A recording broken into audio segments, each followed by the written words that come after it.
جب آسمان پھٹ جائے گا اور جب تارے جھڑ پڑیں گے اور جب سمندر ابل پڑیں گے اور جب قبریں اکھیڑ دی جائیں گی، تب ہر شخص معلوم کر لے گا کہ اس نے آگے کیا بھیجا تھا اور پیچھے کیا چھوڑا۔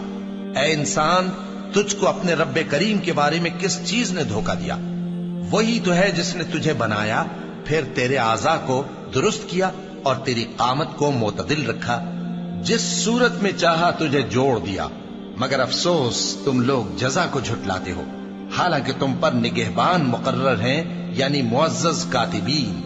جو کچھ تم کرتے ہو وہ اسے جانتے ہیں۔ بے شک نیکوکار نعمتوں کی بہشت میں ہوں گے اور بدکردار دوزخ میں، یعنی جزا کے دن اس میں داخل ہوں گے اور اس سے چھپ نہیں سکیں گے۔ اور تمہیں کیا معلوم کہ جزا کا دن کیسا ہے؟ پھر تمہیں کیا معلوم کہ جزا کا دن کیسا ہے؟ جس روز کوئی کسی کے کچھ کام